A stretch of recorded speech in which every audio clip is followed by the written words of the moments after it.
born? Manchester, Hardwick Green, 1961. Brunswick Street. My mother was half Irish, English. My father was from Central America, Belize. And that's where I grew up for the rest of my life.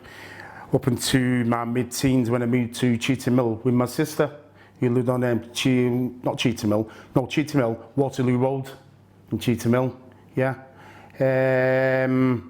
Unfortunately, that's where I eventually ended up doing my life sentence from Cheetham Mill itself. Was it a happy childhood, or was it? No, it was a mixture. Unfortunately, because of the marital problems, was placed in care on numerous occasions from the age of 1.5 years of age up until 10 and a half. Came back home at that age, 10 and a half, kept running away from home and trying to make my way back to these homes that I've been in, mainly strawberry fields. As a result of that, I was placed back in the care of local authorities up until the age of 16. Once I reached 16, they had to release me. Were you separated from your sister? Sporadically we were together, but on the whole we were separated. You know, so I didn't really know my sister in that respect. What was it like in a children's home? It was a mixture of emotions. I mean, given the fact that we had stability in that respect, other kids were there, so it was plenty of times when it was happy rather than sad. But you was always on your guard that you could be moved any time, and that happened on numerous occasions, unfortunately. So it didn't give you the opportunity to get that paternal instinct with anybody, which is damaging in many ways. Until I was placed in the care of the foster parents, the Egan's. I've got more love from them than anywhere else. And even to this day, I'm still in contact with one of the Egan's family members, obviously same age as myself. Happy memories, nothing bad about it at all. But it's quite sad that as a child, you're piggy in the middle when things go wrong between the parents, and you have to suffer the consequences. What was your school life like? School, to be perfectly honest, the school wasn't, how can I put it? The attainment level was very damning because I wasn't established in a school long enough to attain any attainment. So it was only by my own tenacity as I got to my teenager years that I started to become more aware of things out there in the world, so to speak. Up until that point I was ignorant, arrogant, and like I said, my attainment level wasn't exactly 100%. Did you leave school with any exams? No, none whatsoever, to be perfectly honest, because I kept on wagging. The times that I was in the school, again, I think that was the result of being in the children's homes, the foster homes, unsettled in certain respects. Don't get me wrong, I'm not trying to say that during the course of these children's home foster homes that I didn't have any stability. I had plenty of stability, but it's not the type of stability that you get with your proper parents. Yeah. And that's the difference. You're in the children's home, you haven't got a father figure. Mm-hmm. A lot of these places are run by people who are offstandish with you because they know you're only here for a short period. Were you interested in sports? I've always been interested in sports, to be perfectly honest. Always participated in the summer events, sports events. What were you good at? I suppose I like to prove myself at everything, to be perfectly honest. I give you one story. When I was in Mobley, they did the marathon, the cross-country marathon. So I got a bit big-headed about it and sprinted off like a loony in the beginning and come back last. So that didn't go down well. Obviously, the time that you were born and brought up, racism was prevalent, in that area. Yeah, absolutely. I mean, racism, it comes in all sorts of forms, whether it's in your face or it's subtle. It's the subtle part that gets to you because you just know. But you just deal with the situation. You can flee, you can confront it, or you can sort of shrug it off your shoulders. You know, I'm not saying by fleeing or shrugging our shoulders makes it any easier, but at the end of the day, you aren't going to change it. You know, so to confront it exacerbates the situation more. And when I was young, what could I do about the situation anyway? You know, you're the adult, but I know what you're doing, so more or less I have to take it on the chin. I'm not saying it's right, I'm not saying it's morally right, but that's the situation you're in. But as the years go on, you get older, you have the guts to be a bit more blasé by confronting people. And I'm not saying, you know, you want to be physical with him. On the contrary, you know, I'd rather be diplomatic about the situation, you know, and try and change somebody's mindset rather than saying, well, we'll change it by giving you the dig on the chin. That doesn't help anybody by any stretch of imagination. Did you have close friends? Yeah, I had friends, but artificial friends. I had friends when I was a kid, you know, mixed in the gang, did all quite adventurous, mischievous, as kids would be kids. But as years go on, I went in these, again, I was placed in the children's homes, as I said, lost contact with them. Eventually, when I was released, made further friends in the area, Ardwick Green. But get older, you start branching off. Yeah. And that's what happened, lost contact with them all, to be perfectly honest. What was your first crime? My very first crime, petty stuff really, with the gang. Taking cars, not me, I couldn't drive, just hanging on. Sometimes, you know, like there's that many of us, you know, was hanging on the doors. Stealing petty stuff from shops. Nothing major at all, to be honest. And when I look back on it in reality, you know, quite embarrassing, but I was only a lad at the time. You know, so I wouldn't class myself as a successful criminal by any stretch of the imagination. What did you feel at the time? I mean, did you feel that you were doing it off your own back, or was it peer pressure, or was it a bit of both? At the time originally, it was like, I wouldn't say peer pressure, because your loyalty with your friends is loyalty. So, you know, somebody says, you know, let's go in that shop and rob a couple of whatever, you do it out of loyalty. You're being mischievous at the same time, but you can't differentiate between right or wrong. You're just doing it because, hey, it's the norm, let's go and do it. But as the years go on, again, you can do it out of loyalty, but it becomes a bit more, how can I put it, more established, so to speak. But your conscience tells you that, is it peer pressure, like you say, or is it not peer pressure? You want to believe it, but you don't want to believe it. So you just go with the flow. What was your first arrest? My first arrest was taking cars, stealing cars, more or less. Taken to Longside police station, caution slapped round the ear and on your bike. You know, that's more or less what the case was. Did it concern you? Were you worried? No, because I was only a lad at the time. You know, you don't think of the consequences. You know, you're naive to the consequences. You're naive to the situation. You know, to you, you're just having fun. But in reality, it's not fun. You know, it's a stepping stone. But you can't see that for what it is. And I'm not saying everybody went down that road to be a criminal or get involved in criminal activity. Some of them may have been quite successful from the group, I don't know. But unfortunately, it's a mixed matching, isn't it? Yeah, no, it is. Borstal, you spent some time in Borstal, so yeah. What was it like to go from just, you know, being arrested and, you know, clip round an ear hole off the bobby to suddenly going, you know, up in front of the judge and being given a little sentence? It was daunting, but it wasn't daunting. Again, as a lad I say, you're living on your ego. You know, so when the authorities, you know, like get hold of you and say this is what's going to happen, you sort of like you don't want to admit the truth that you are a little bit apprehensive about it. You know, you like to show that, you know, like your ego's there and you don't give a F about it. Yeah. Yes, I ended up going to Borstal, ended up going to 2 Borstals, and in certain respects they were good Borstals. Which ones were you in? I was in Hindley Borstal and is it Watson? Watson, I think. Watson, yeah. no, Stoke, I correct myself, sorry about that, Stoke. And how can I put it? Borstals were, they weren't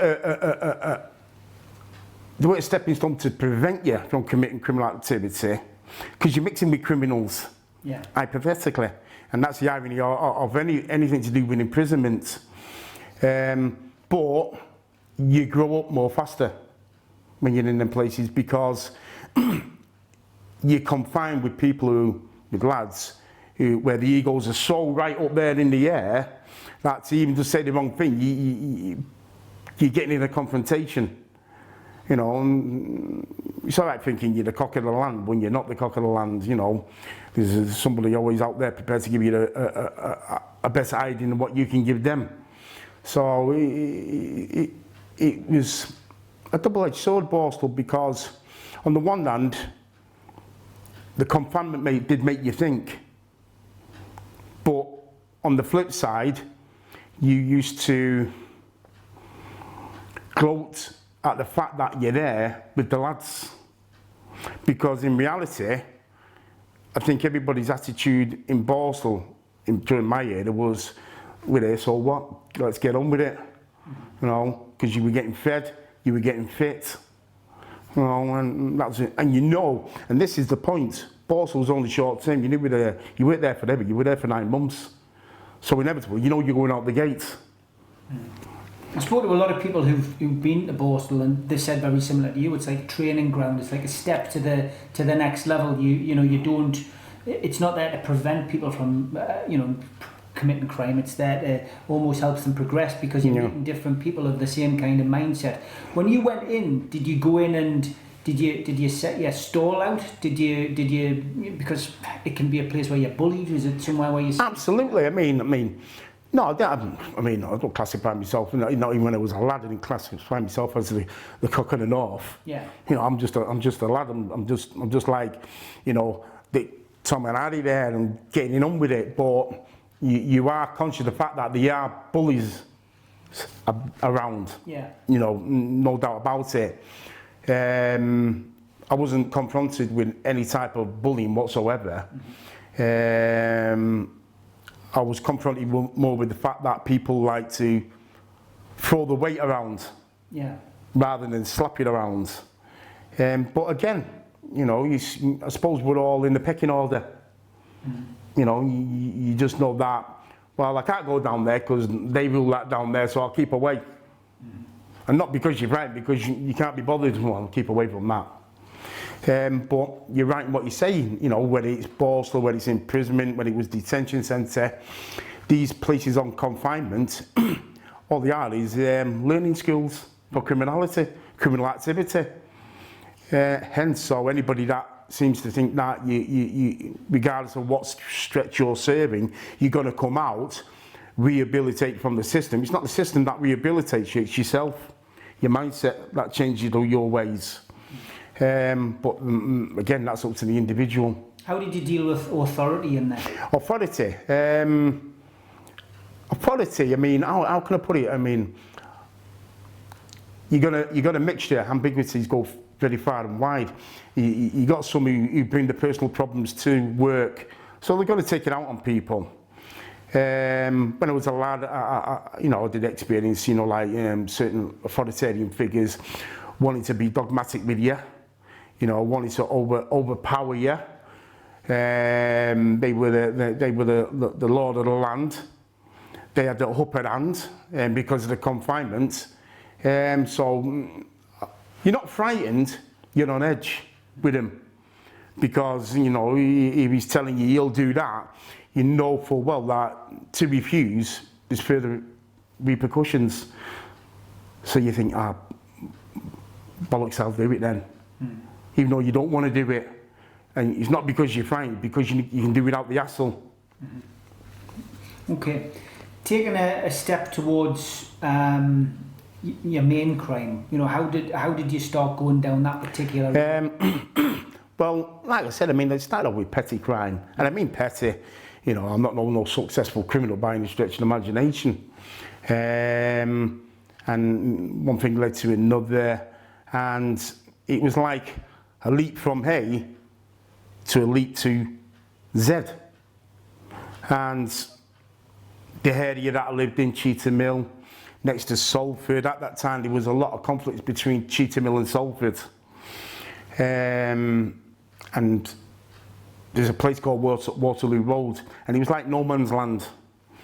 And a couple of occasions, and 2 occasions, walking down the road the first time, the car pulled up, and all these young lads, and maybe men and all, jumped out with weapons. I knew what they were intent on doing to me. My conscience told me that I can't stand and fight because I'm either going to be maimed or killed, so I ran. And I'm not saying I ran because I'm a coward, I ran because common sense told me to run, you know.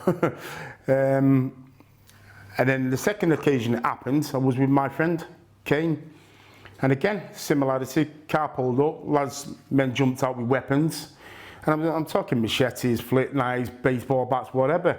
And you know what their intentions are. And I remember saying to him, come on, we need to go. But he didn't want to run. And I said, look, we can't fight these, look at the weapons. I said, we need to go. But something in my conscience thought, I'm not running next time. I'm gonna make it equal. So I went out and bought myself a knife. Not with the intentions of using it, more with the intentions of warding off. Look, I got a weapon, you got weapons, but I'm running this time. What will be, what will transpire. But it never came to that, to be perfectly honest. I bought the weapon, so to speak, put it in my coat pocket and forgot about it. So take us to the night that, you know, the incident happened. I know you don't want to speak too much about it, you're not allowed to, but just tell us a little bit about what happened that led to the long sentence. Well, what it is at that time in that area, I'm not making any excuse about a stretch of imagination. I'm not that type of person to make excuses. You know, like my social position, like I was a bit of a nomad, moving from my sisters to my mates, etc. I had 1 or 2 jobs, but it wasn't satisfactory. Because at that time, you know, when I was an apprentice, you was only getting £24 a week, but you're working the same hours as people who are getting more wages. So you weigh up the pros and cons, and you think, well, this is not quite right. This is a bit of an injustice. And frustration setting, you want to establish yourself, you want better things for yourself. Not to the extent where you're a millionaire, you just want something better, more comfortable. And I had friends on the estate. When I say friends, I had my main friend Kane, but the other lads that I knew on the estate were just acquaintances. I was in the house on this particular night. It was January. It was snowing outside. And Kane come in and said, do you want to go to Cheetham Mill Village and do a robbery? And my words were, no, it's freezing out there, you're mad. The Dukes of Hazzard was on, and that's exactly what I was watching. So he disappears, 5 minutes later, comes back down and says, sure you don't want to go.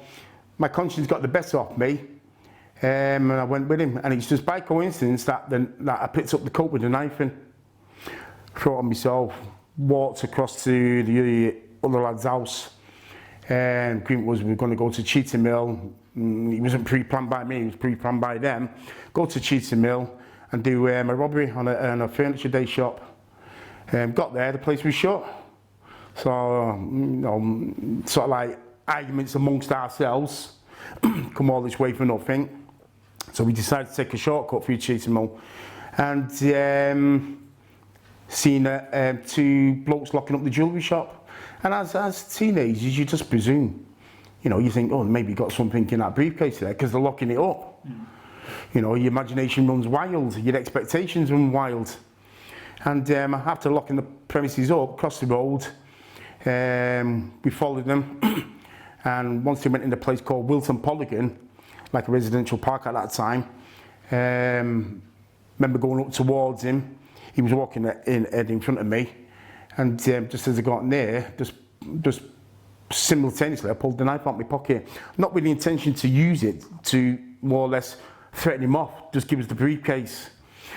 I tapped him on the shoulder, and my words were, give us the brief. But before I had the chance to finish the sentence, he swung round, started fighting with me. And that's what it ended up as, a fight.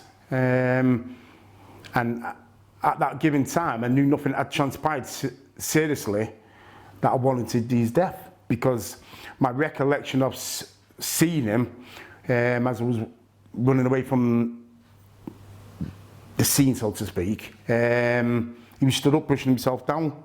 So that gave me the impression nothing had happened, and I wasn't aware that anything had happened whatsoever. And it was only late evening that it was all over the news. I put two and two together and panic mode set in then. What happened to Kane that night? Kane, he was there, same as the other lads were there, but what involvement they were in, I just can't say. Yeah. Because he was fighting with me. Yeah. You know, and don't get me wrong, and when I say fighting, I mean I'm ashamed about the situation at that night. Don't get me wrong, quite sorrowful about it, but I have to say that it was quite courageous by him and all, because as my expectations as a teenager, didn't expect that. And because of the weather, snow, slippy, a couple of times he was on top of me punching me, but I wasn't aware that anything to that extent had transpired. How old were you? At the time, I was 19 at the time. So this has happened, you've seen the news, you've gone into panic mode, what next? Panic mode was like, I need to get out of the area, because I know I'm going to be arrested. Unbeknown to me that 3 of the acquaintances already give statements to the police. They'd already been pulled in, but they weren't pulled in, they handed themselves in, put me in the limelight, so to speak. Eventually their statements were thrown out because they were too identical, but damage had been done. And it was only the following day, when I was still on the estate trying to figure out how am I going to get away, because I ain't got no funds here, I was apprehended by the police, all, you know, like reconnaissance, standing off, so to speak, and they see me walking across a playing field, in other words, pop their heads up, and the next minute they were all over me. What was going through your mind then? At that given time, the idea that I was getting by the police, Yeah. you know, That used to go on. of course it goes on, and it still goes on. Anybody kids themselves, you know. But once I reached the police station, Longside police station I was taken to, my feet didn't touch the floor from the van. I was getting digs everywhere. When I say digs, I mean everywhere, testicles, you name it, was happening. They carried me to the interview room, and before I entered the interview room, they put me in the interview room, I should say, they actually threw me on the floor, and it was one of the leading detectives and said, spread the nigger's legs. I knew what the intention was, to kick my testicles in. But he never got to that stage, because obviously I managed to cross them fast as I could. He dragged me in the room, and my interview was conducted in the manner that shouldn't have been conducted. As my head was placed on the table, and my hands were anchored to the crossbar at the bottom where you put your feet on, and that was how my interview was conducted all the way through. I didn't have no legal representation. Eventually the pathologist walked in, and didn't ask no questions, just stuck a needle in my arm, pulled my hair out, and went straight back out of the room. What was in the needle? DNA, blood. DNA. Boom, just stuck it in me. Wow. You know, did all that. The statement that I signed, I didn't write the statement. You know, from the onset, my head touched the table. They were all punching me in the head, so to speak, being racially abused. And then eventually, when they said they'll sign that, I just signed it, just to stop all this abuse that was going on. But damage had been done once I put my signature on that. And it wasn't a proper signature, it was just a scroll, so to speak. But damage had been done. So from there, remanded? I was placed in Central Detention Centre overnight. Then a solicitor came to see me before I was transferred to Strangeways. But he ended up being a load of rubbish, but I wasn't cognizant with the law at the time. He just manipulated the whole situation. I was placed in Strangeways. I was placed on the segregation unit with Kane. But unbeknown to me, this is how it all started from the onset, you know, the violence with me in the prison system. Because I didn't enter the prison system with the intentions of being violent with anybody. Yeah. But like I said, I was placed in the segregation unit, and unbeknown to me, they set their own psychological rule: don't walk across the main floor, walk adjacent to the wall on the 2 green tiles. As we were walking across the main floor, we were getting a barrage of abuse, but I didn't think it was directed at myself or Kane.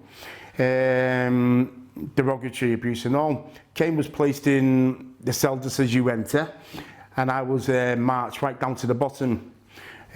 Just prior to going into the cell, one of the screws punched me in the back of the head, said, "You murdering black bastard." But by the time I had time to turn round, the door was shut. And I was stood there, and I had butterflies, I was anxious, I was scared, you know, but something in my conscience said, well, if this is the way it's going to be, so be it then. Next time that door opened, I came out fighting, and there was numbers, but I came out fighting, and as a result of that, it spiraled out of control for a number of years. Take us to the court case. What was it like, you know, knowing essentially that, you know, what had happened was you'd signed a statement to stop that brutal treatment at the police station, you know your solicitor's no good, you know you're going into the dock. Did you think you had a chance? No, not a chance, none whatsoever. I wasn't naive enough to think, yeah, I'm going to get a manslaughter charge or whatever, it's going to be reduced, because I knew I was dealing with the system. And let's be honest about the situation. Here you are, and some people don't think I'm black, but I classify myself black because my father was from Central America, Belize. My co-accused were all black. You know, so you got 5 black lads in the dock, and it doesn't look too clever at that given time, because you're up against the establishment, and all the jury were all, and I'm not racist by any stretch of imagination, I'm telling you how it is. I was going to ask you, were they white? All white, the jury. You know, so it didn't look too clever, you know. The trial only lasted 4 days.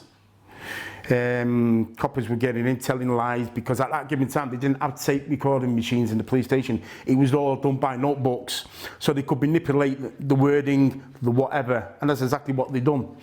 Same as what they done with the original statements. Yeah. And I just knew I was getting life, no matter what. And eventually I received a life sentence. And what was the charge? The charge was murder. Yes, charged with murder.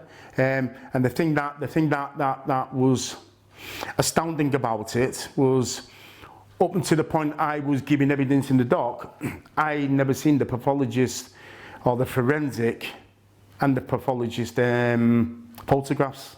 And when I seen the pathologist photographs, the post-mortem, I was quite shocked in the dock looking at them, because that's the first time I've seen it.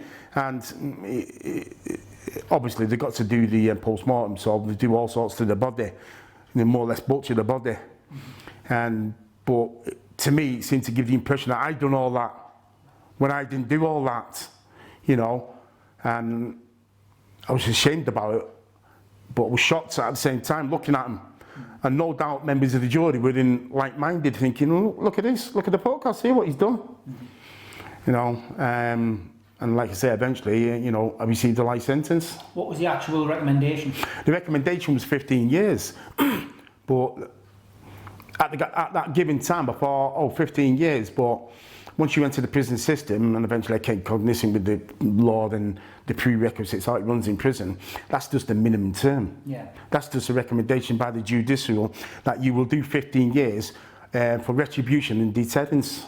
Deterrence to who? Others? I don't think so.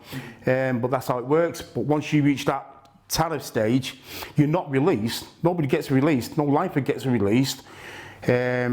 It now becomes executive decisions whether to release you. And that's where your problem starts. Because up until that point, you know you have to serve up until the tariff. Did anybody else get a conviction? Yeah. Kane got 5. 2 of the other brothers got 3, and one got 3.5. Okay. It was only myself who received a life sentence. So where did you go from court? Straight back to Strangeways? No. Oh yeah, sorry, I kept myself. They took me back to Strangeways, but I was having a lot of problems with Strangeways at that time then.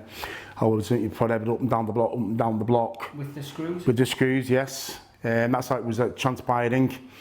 And I actually got transferred from the segregation to eventually Wakefield prison, because at the time there was 7 dispersal prison systems within the country. I wasn't aware of Wakefield prison at the time, what it carried, the stigma with it. Just where that it was the dispersal prison system for the north, and eventually I was transferred there. But from the onset of reaching there, and find out exactly, I'd say 3/4 of the prisoners there were in for multi-crimes like paedophiles, rapists, you know, but you had your straight lads at the same time. So there wasn't a good feeling about the situation, not just with myself, but the other straight lads.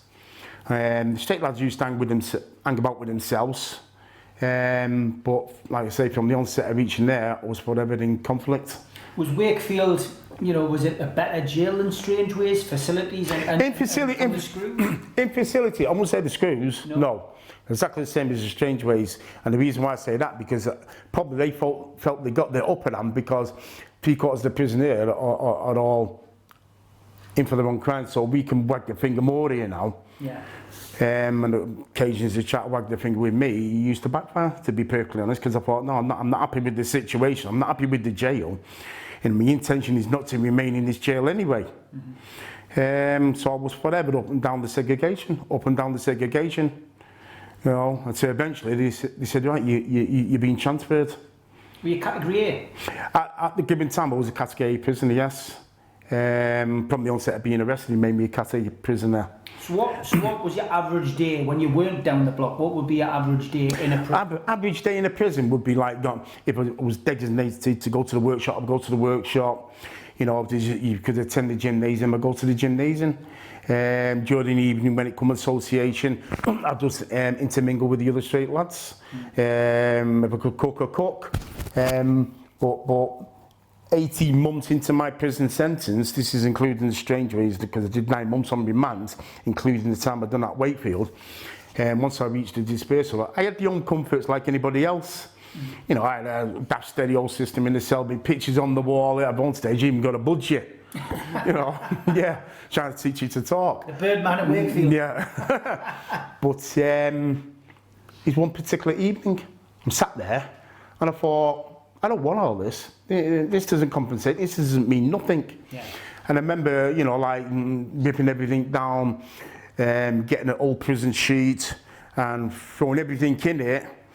That wasn't necessarily mine, but was mine. I just wanted the basics.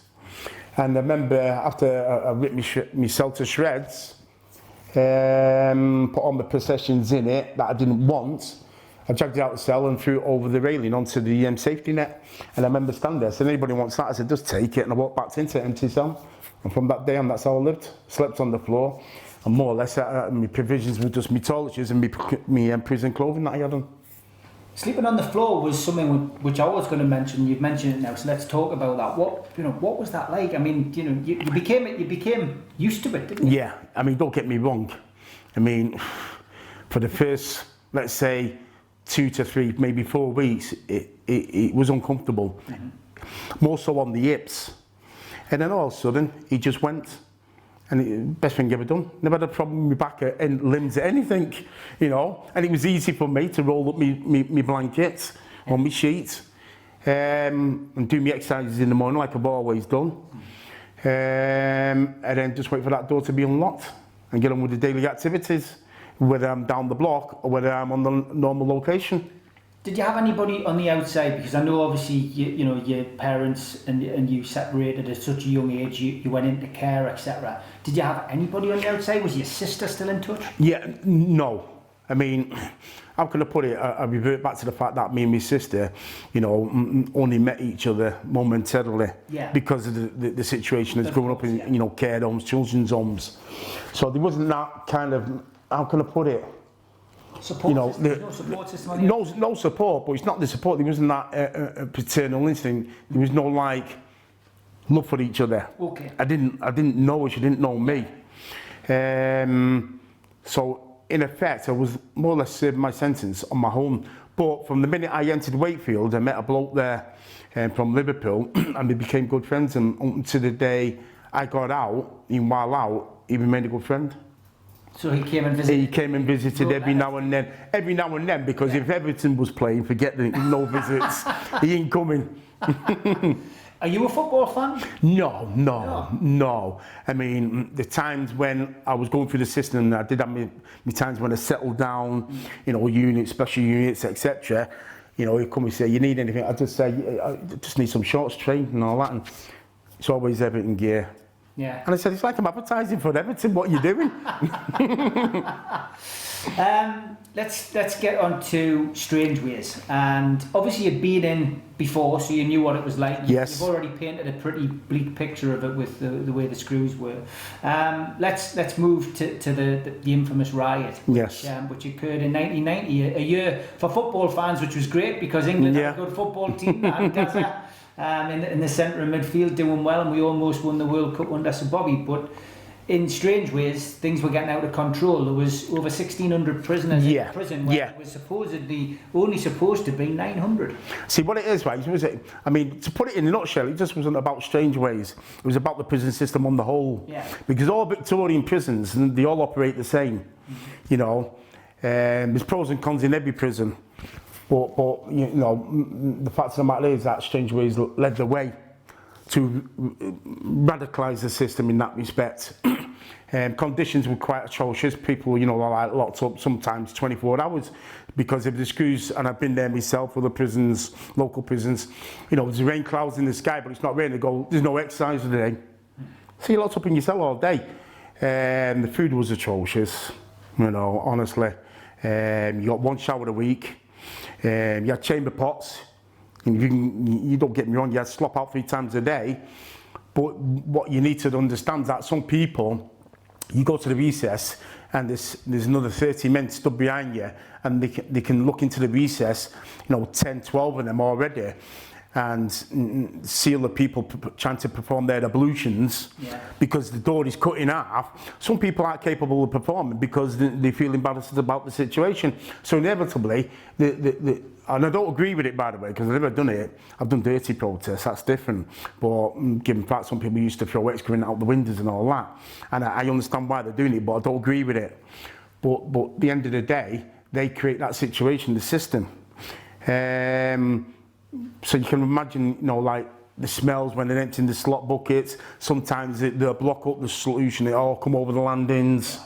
You know, like I say, one shower a week, which wasn't good. You had one visit a month for 12 months. And sometimes them visits could only last half an hour, 15 minutes. You were allowed one statutory letter a week. And sometimes it was 2 men to a cell, 3 men to a cell. And the thing that I frown upon about that is that you're creating a situation that, you know, you're in a cell and you've got your mate there, and I walk in and I don't know you, don't know me. Tensions could be from the onset. You want to smoke, I don't smoke, you're not smoking in the cell. You know, and I'm quite surprised that there's not been a lot of, like, up to that point, a lot of fatalities. Yeah, but again, it was only because of the mutual understanding by prisoners that it didn't come to that extent. But did the system care? No. System won't care. You know, all they care about is confinement, bodies, and that's it. Get my way, see you tomorrow. Was Strangeways almost a one-off because those kind of rules and regulations sound as if it was creating its own rules? No. Or was that the system? No, that's the system on the whole. I mean, I've been to Durham prison. Yeah. You know, I mean, I had trouble in Durham prison. You know, and you don't abide by the rules. They're not happy about the situation. We'll deal with it. You know, so it just wasn't Strangeways. You know, but it was the Strangeways that put the change on the map. It was inevitable that it had to happen sometime, and it just happened to be Strangeways. How did the riot, you know, start? How was it organised? Was it planned? Artificially, yeah. Okay. Right, because I was down the Seg at the given time, because I nearly escaped from Strangeways. You know, I got axle blades in. I went through the set of bars, but what I used to do with the set of bars, I went through 2 sets of bars. And my cell had 2 sets of bars on it, but one of my sets of bars, 2 bars running down, besides the crossbars on the outs. So I went through this 2 sets of bars going down with the blades, but I used to put them back and seal them with porridge. And then flick a bit of food on them, because when they used to come down doing the cell check, locks, bolts and bars, I didn't want them to touch them. And it was only one particular day my friend come to see me. But prior to that, we were doing LBB. And it was a cleaner, and he said, they're coming around doing LBB because he knew what I was doing. Because I had a rope made already, plaited rope from the sheets, it was over 40 feet long. And he come round and said, I don't know where you round now. So I stripped off because I knew he was being escorted with a female. And when he looked through, he went, oh, forget him, he's trading naked. But it just by coincidence, 2 minutes later, they come and said, you got a visit. And while I was on visit, that was the chance for him to go and do LBBs. And when they hit the bar, one bar, it come loose, you know. So when I've come back to the wing, so to speak, they put me in the cell. You know, next minute, all security come down, they walked out with 2 bars. And I said there's been many occupants in the cell, in other words. Well, I knew the game was up. Yeah. Ended up down the seg. While I'm down the seg, met other prisoners down there. And there was a lot of discontent at the time with that prison, how they were being treated. And eventually come to agreement now, okay, something has to be done about the situation. And like I say, it was artificially planned. Nobody really took it literally like it would go ahead, but he did go ahead. And he's planned to go up on the 1st of April. April Fool's Day. April Fool's Day, yeah. And it was the prison chapel, wasn't it? Yeah, he said, yeah, that's where he actually commenced, the prison chapel. But the sad thing about it is this, you know, up to the point it went off, somebody already informed the prison authorities that we're going to kick off.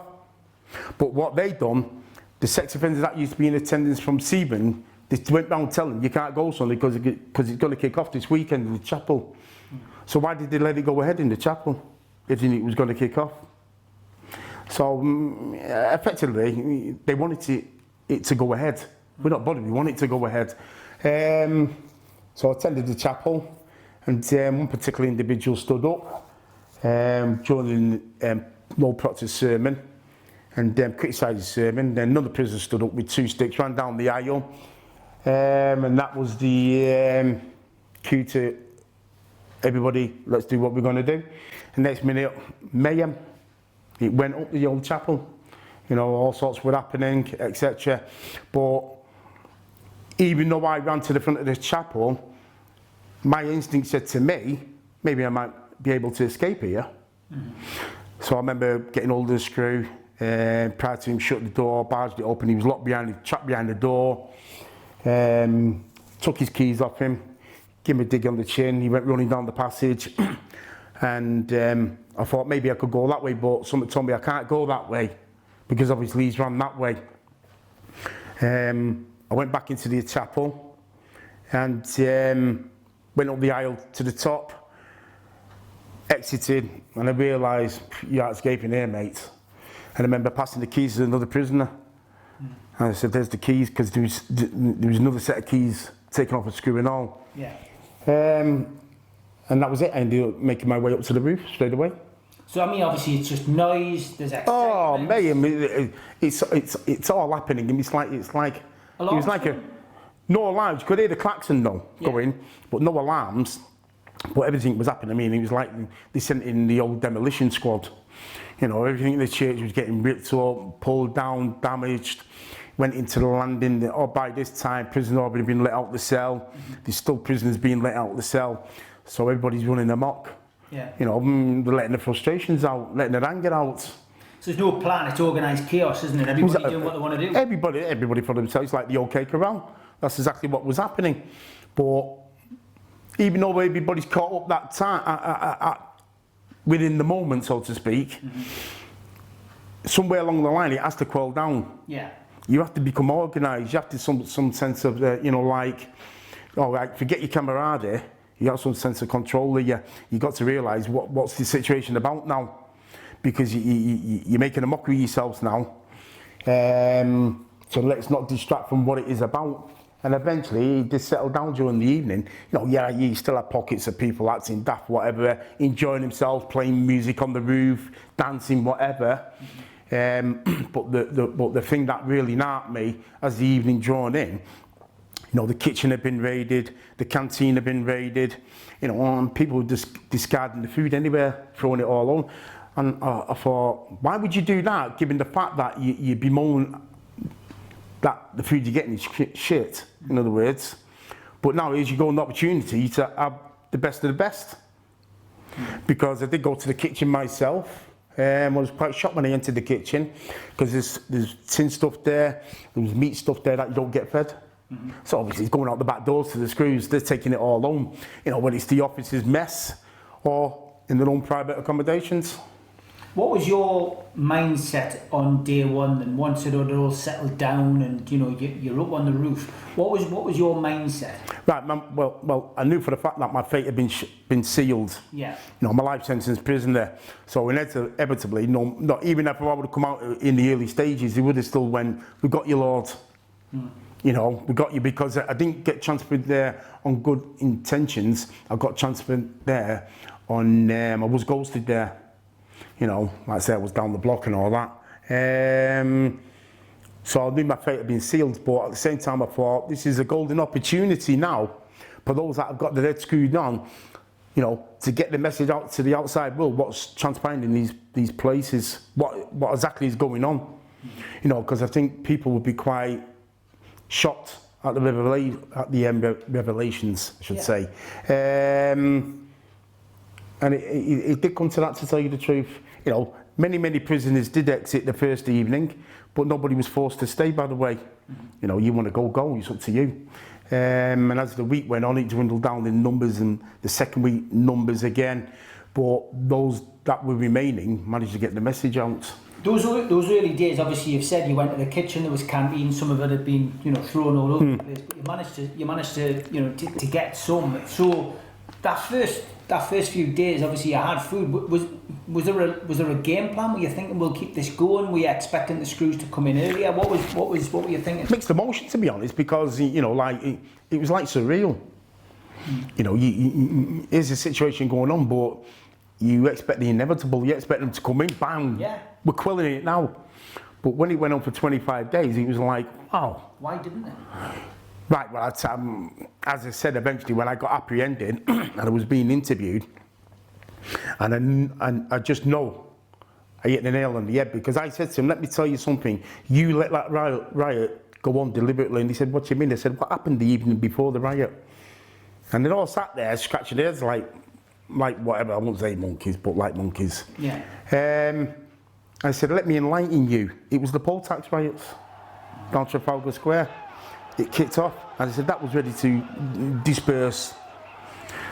But I said, just by coincidence, the following morning, it kicks off in Strangeways, right? Which is more, how can I put it, containable.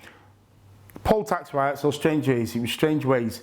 And all the media attention, all the attention went from the poll tax riot to this, one of the biggest prisons in this country, kicking off now. It was a welcome media distraction. Yeah. I firmly believe it, you know, even to this day. Because let's not make no bones about it. If they wanted to quell that, they could have quelled that in a day or two. Yeah. They had the manpower, they had the resources. You know, all they have to do is draft through everything from around the country and say, get in there and quell it one way or the other. You know, but they didn't, let it go on and on. And if you look at the aerial map of Strangeways, the vastness of it is unbelievable. But if you make comparisons between that and 7 individuals holding that prison to ransom for a fortnight, it doesn't equate. You just say impossible. Where did you sleep? In empty cells. Don't get me wrong, you know, like in close proximity, but in empty cells. Because we had to run of the mill. You know, and I'm not saying, you know, they turned off the electricity, obviously, they turned off the water, but the emergency tanks come on to cook the food while it was still fresh. Fires were set up in the cells that you were taking naps, so to speak. The cinders from the fire were being placed in the cell, warming them up. So you make the best of a bad situation, and that's what was happening. So I mean, it went over 25 days, but were the screws parked up somewhere? Were they back in the gate? Were they trying to sneak in? Were they advancing over that period of time? Yeah, I mean... You were negotiating? Yeah. I mean, the part there where we knew they could advance was all barricaded up.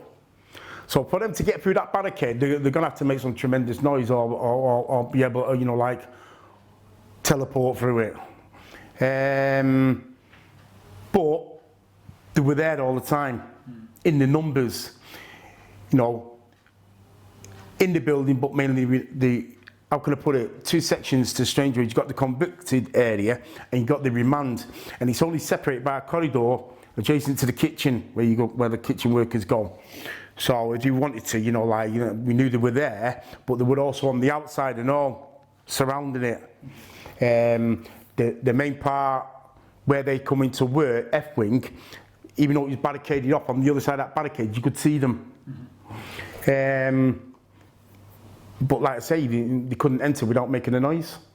But the lads that were exiting that evening were all going off, I think it was B-wing or C-wing, the second level. They were all going out the outside exit door, but they couldn't come in that way though.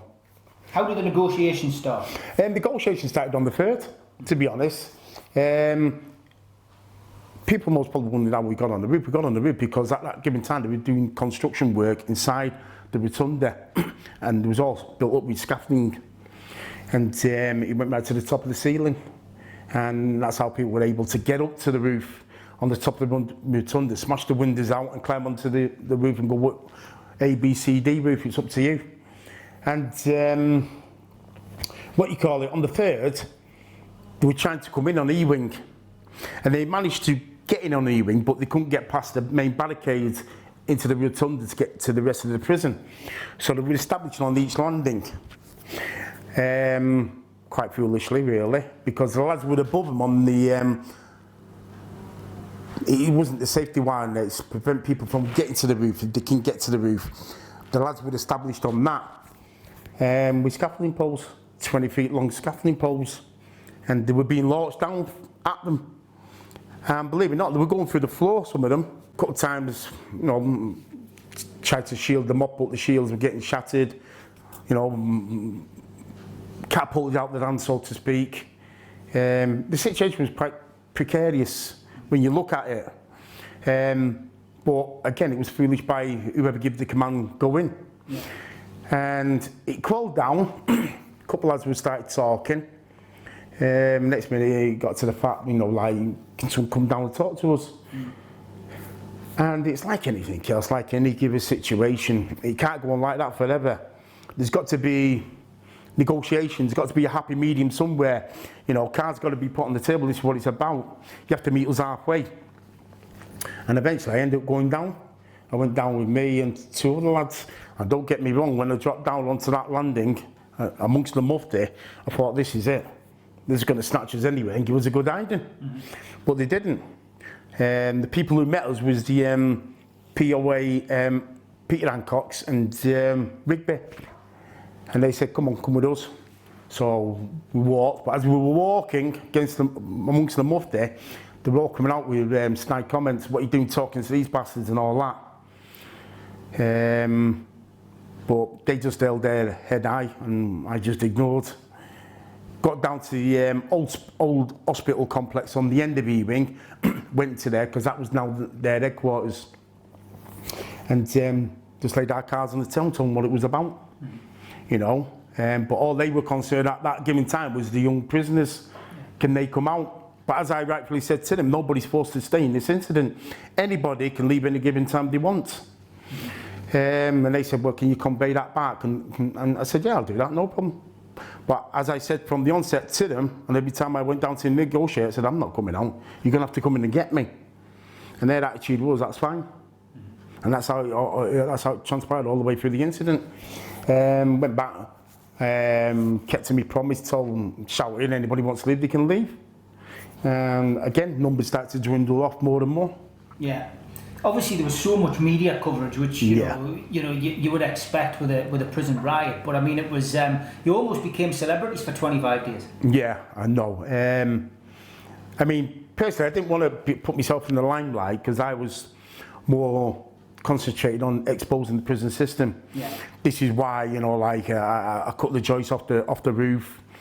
Went down to the classroom because up until that point, I used to shout to the press. But because the police car outside was playing music, it was drowning me out and my throat was getting sore, etc. And I thought, there's got to be a better way with this. And then my light bulb come on and I went classroom. So maybe all the way down to the classroom, found the chart, ripped the blackboard off, went back up, fixed it up, and said, one of the first things I written on said, press nav open. And that's how I was communicating with the press. As soon as I'd done that, all the music stopped. What was the best message you think you got on that board? All of them. All of them, you know. I wanted to, like I said, I wanted to expose what was happening in the prison system. I think they already had a gist what was going on by other lads shouting across, but I wanted to expose the undercurrents. And the undercurrents being that when I went to the governor's office, particular governor's office, I was rummaging through books and paperwork, and I found 2 books. One was the stoppage of letters by prisoners to family members or whoever, family members, girlfriends, wives. And the other one was complaints by prisoners, medical complaints, but there was the 2 books I picked up. I went to the roof, and across the way there was a cherry picker with a camera. So I'd written on the blackboard, I said, hey, more or less you're able to zoom in, and he said, yeah. He put his thumb up, I went, right. So I started with, let's say, the complaints book for the stoppage of letters. I held it up the front of it. He zoomed in. When I knew that he zoomed in and he got it, I went and I started turning the pages. But I started quoting, and I give you the quote, one prisoner, young lad, he wasn't, as far as the screws were concerned, he wasn't compliant, so they give him a good hiding. You know, full of bruises, whatever. And he wrote a letter to his parents complaining what they'd done. The governor says, the governor authorised the letter to be stopped, and he's not to have a visit until he stops complaining and his injuries heal. That's just one, you know. And what I'd done, quoted more or less chapter and verse, but was able to open every page of that camera on the cherry picker. And every time he said he's got it, he put his thumb up. And I did the same with the medical complaints, because again, prisoners complaining, they're not giving me right medication. Again, don't let my visits, don't let my complain, etc. And you know, these are the type of things that people are aware of. Yeah. They were then, but up to that point they weren't. You know, they were aware that conditions were quite atrocious. You know, brutality was going on, racism does go on. Even when, during the course of the incident throughout the days, you know, he had screws down below doing Nazi walks and all that crap. But, you know, I shrugged it off. You know, I'm betting you at that, mate. And like I said from the onset to a couple of screws in the beginning, I said, I've got your prison now, he's got your prison. But they all went like that, we're going to snap your arms and legs, Lord. What will be, will be. You know, if you're going to do it, do it. The sex offenders, of course, in the prison, you know, got their karma. Yeah, absolutely. I mean, let me tell you something, right? Even though I started off in Wakefield, there was sex offenders there, right? I had loads of trouble with them. You know, trouble that landed me in trouble. Yeah. But I wasn't comfortable with the situation. You know, so now we jump years ahead, and now it is happening where sex offenders are getting the hiding of the life. You know, like you said, karma, poetic justice is being prevailed, being dished out to the extreme in a lot of cases. But the thing about it, I didn't dish any of that out. Yeah. I wasn't foolish enough to do it, but I knew it was happening. But unfortunately, it was easy to throw me up the forefront and charge me with the death of one of these sex offenders. Derek White. Derek White, yeah. And it's like I said in the interview, because when they charged me, I said, listen, at the end of the day, right, you got nothing on me. I said, you haven't even got me throwing anything off the roof. I said, I'm not stupid enough to do it. Right? And I said, the only reason why you're going to try and charge me with this, because if it sticks, you're going to throw away the key. And they all had smirks on their face. So I knew where they were coming from. And believe me not, it was 3-4 prisoners that gave evidence against me, saying that I was there, but they were all proved wrong, all proved to be liars. Yeah. Well, but I don't feel sorry for the sex offenders. Just deserves they got what they deserved. And a lot of people may frown up, but you're all criminals, you're all in there because you commit criminal acts. Fair enough. You know, I'll take that on the chin. Yeah. You know, but you can differentiate between somebody going out doing a robbery to somebody harming a child or raping a woman. And it's completely different. It's not in the same category, you know. So that's why people in that category are frowned upon and looked down upon, you know, more so in the prison system. And it's not tolerated, as simple as that. let's talk about how you were nabbed eventually from the siege. Yeah. How did that happen? Right, I blame myself, and I do kick myself sometimes for that. It's like anything else, you know. As something goes on, you become complacent. And that's exactly what happened. I became complacent. Don't get me wrong, the place was trashed. You know, it was old Victorian building. There was no stairways because all the cast iron steps had been smashed in. So you had to climb down. Negotiations were being taking place between me and whoever. And on several occasions I went down. You say what you want now, blah, blah, blah. Go back up, tell the lads what they said. And then on this particular day, I'll never forget, it was sunny. I was sunbathing on the roof. And John, from Liverpool, he said, Alan, they want you down there, talk to you. I said, all right, I'll go down a bit. He said, just be careful, lad. I said, oh, I'll be all right. Not blasé attitude. And I remember I went down, I climbed down. Let's say everything was damaged, I had to climb all the way down. Up until that point, the lower landing used to be full of debris. But on this particular occasion, I remember eventually the last steps that were there but weren't there. I remember I dropped down, but I didn't notice that the debris had been swept to the side. I was too focused on going to the gate underneath the stairway. And there was two screws stood there. One was called Tate and one was called Jones. And I went, what is it? And a few words were exchanged. And then it was his body language give it away. I knew. And I backed off from the gate, and as I turned round, all the doors opened. And all the mufti come out, right, squad, you name it, they were coming out. And I couldn't get back to where I need to get back to get up because the doors on that side of the landing went right level with where they need to get up. And I just looked and I thought, bollocks. And I ran at him. You know, I thought, bollocks to it. I ran at him. I knew I was going to get a good hiding. But surprisingly enough, they didn't give me a good hiding. But I think that was due to the fact that the press already been involved. Because from the onset, the lad said, anybody's coming out, we want the press here, we negotiate for the press to be here, independent solicitors to be there, so everybody that's coming out to ensure that there's nothing untoward happen to them mentally or physically. Mm-hmm. So I didn't think they could go to town on me. Only afterwards I thought, you should have went to town on me, because I could have used it in my favour. Said, well, proofs in the pudding, this is what they do, look. Yeah. But they didn't, don't get me wrong, they give me digs and all that. Eventually dragged me into Ewing, the hospital complex, and threw me in the strip cell. While I was there, you know, they wanted me to take my clothes off and refused. They all jumped all over me. Eventually ripped them off, whatever. Managed to get a boiler suit on me, a white one. I wasn't complying. I refused to stand up straight, so they were yanking my head back, my hair, making me stand up, whatever. And all stood there like they got the pride of the lion. Look, we just killed the lion. You know, that was the photograph. But again, they didn't go overboard on me. And within, let's say, within the hour, I was transferred from there to Ashley Bridge police station in Bolton. Earlier this evening, a prison van left Strangeways, carrying Lord to another prison in the north of England. Tell us about the escape. Right, the escape. I landed in Ashley Bridge police station. It was a new complex building, high security, new tech. They placed me on my own in the cell, the women's side. Got rid of all the women in the rest of the cells. Checked on me every 15 minutes, left the hatch down. As soon as I reached there, I got visitors to make sure that nothing had happened. Solicitor come down straight away.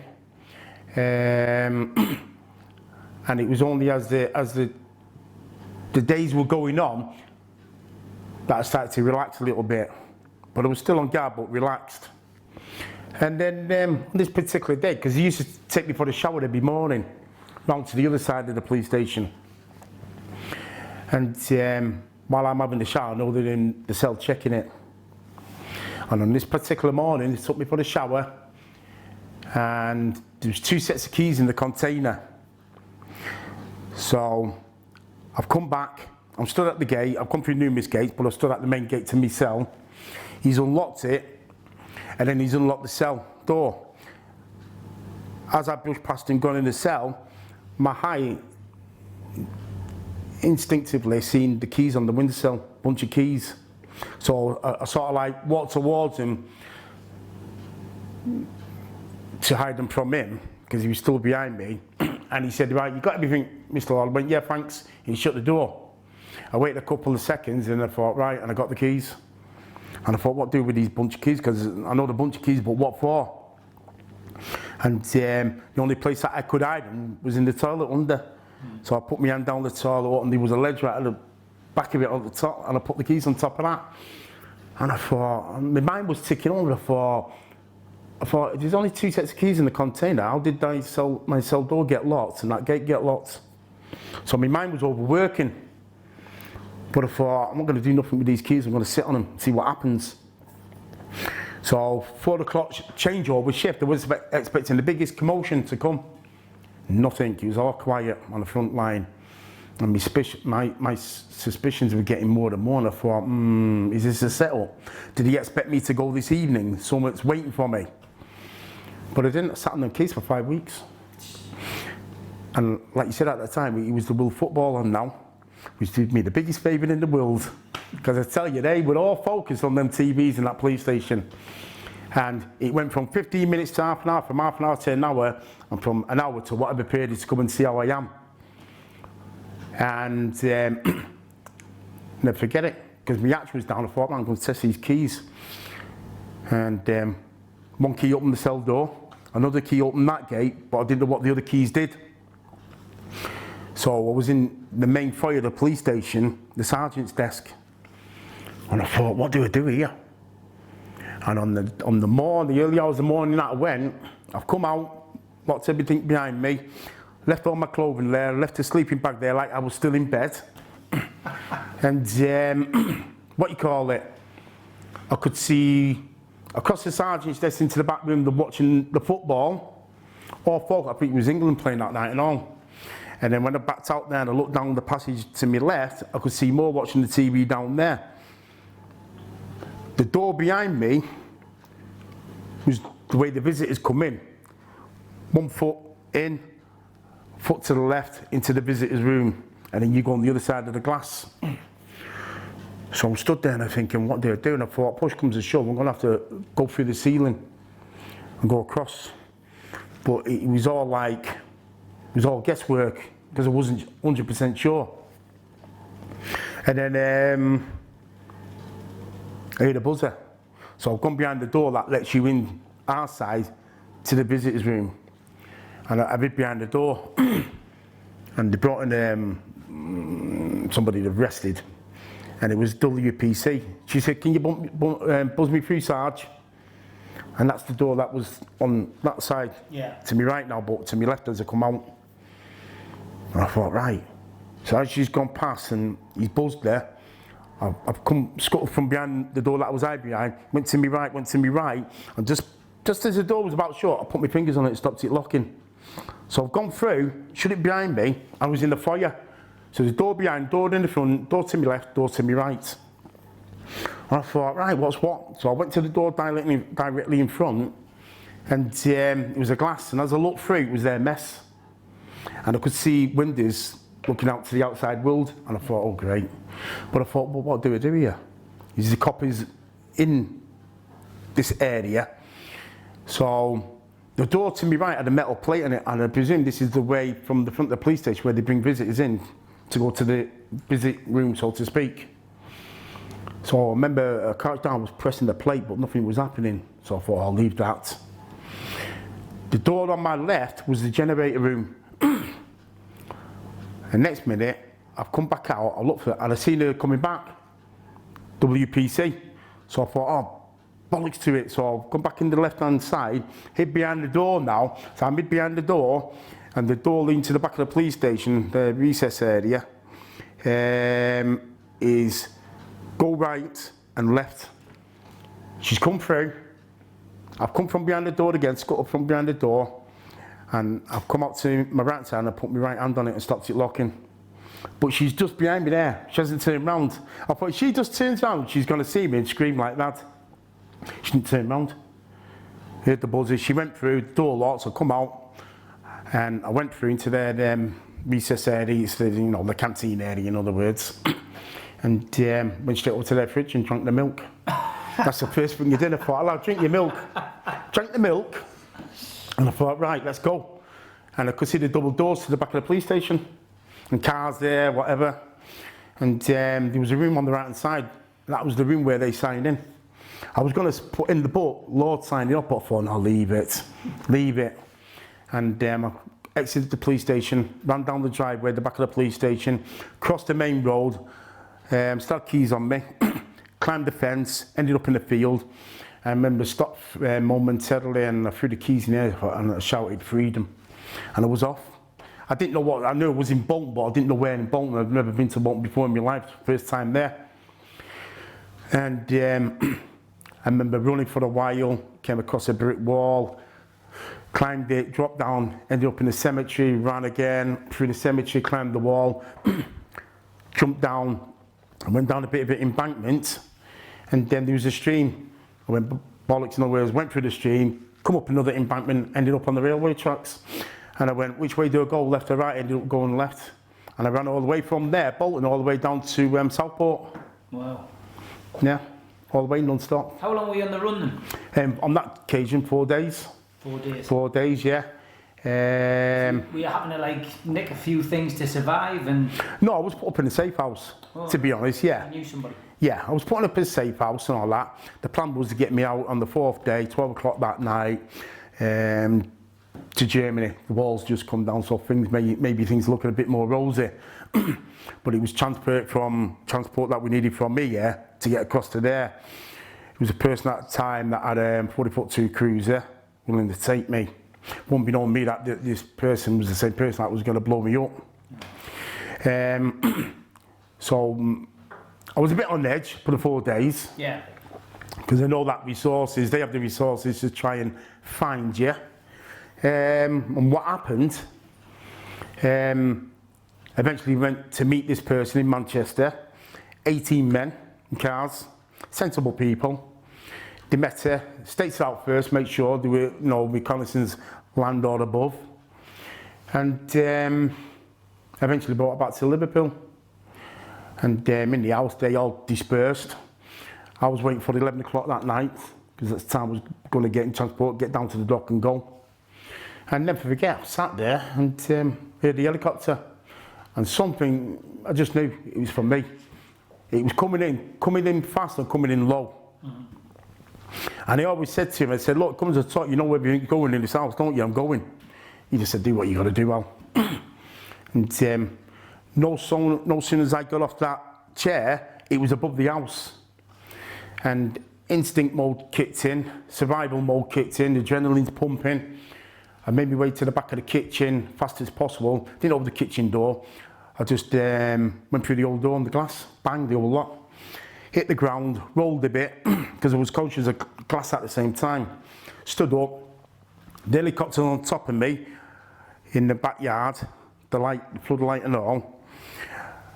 I ran to the right hand side of the wall, for I scale that and get across the alleyway. As I've scaled it and my hands, I've just lifted myself up halfway up. There was loads of people there, obviously coppers, plain clothes. One ran at me with looked like a pickaxe handle. So I've dropped down, ran across to the left one because now I know what I'm expecting. Yeah. I'm up, boom, and I'm on top of the wall, and I've gone backtrack towards the house, and I'm on top of the coal bunker shed. There's a window right behind me. They're all at the window now.